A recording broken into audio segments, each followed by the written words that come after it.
দেশের এই পরিস্থিতিতে পুলিশ কর্মবিরতিতে আছে। আমার বাসা হচ্ছে মদন বাস স্ট্যান্ড, এখানে নেত্রকোনাতে। আমি পড়ি হচ্ছে কুমিল্লা নার্সিং কলেজ। তো এখানে দেখা যাচ্ছে যে ট্রাফিক সমস্যাটা আমাদের জেলাতে, আমাদের শহরে অনেক বেশি আর কি। অনেক অবৈধ বা গাড়ি অবৈধ লাইসেন্স নিয়ে ঢুকতেছে। তো এইগুলোর জন্য একটু মানে সবাই একটু সমস্যায় পড়তেছে। তো এই জন্য আমরা স্বেচ্ছাসেবক যারা আছি স্টুডেন্ট, আমরা নিজ স্বউদ্যোগে আমরা এটা চালিয়ে যাচ্ছি আর কি। আচ্ছা, আপনারা কতজন স্টুডেন্ট আছেন এখানে? আমরা প্রায় শতাধিক পুরো নেত্রকোনা জেলাতে। হ্যাঁ, আজকে থেকে কাজটা যতদিন আমাদের পর থেকে ততদিন চালিয়ে যাচ্ছি।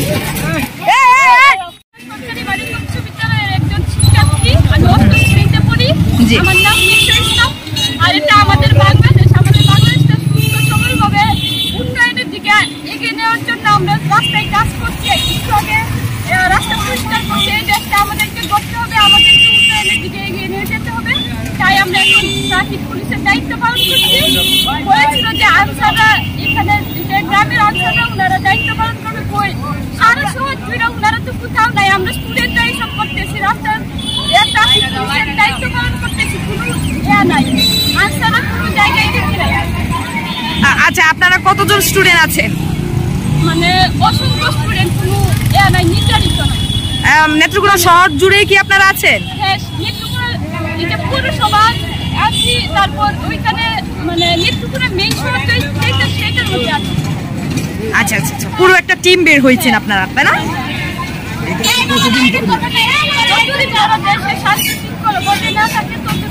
Thank you. প্রযুক্তি বিশ্ববিদ্যালয়ের একজন ছাত্র।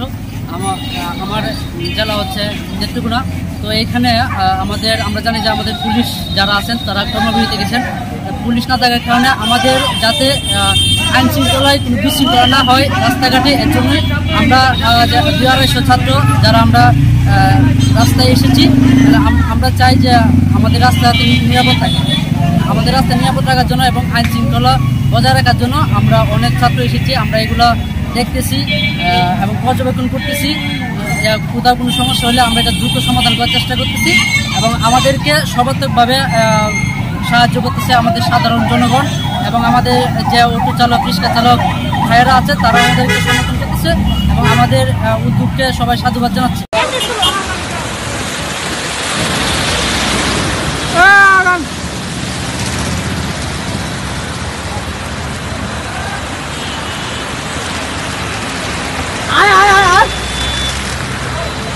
চাচা দয়া করে সামনে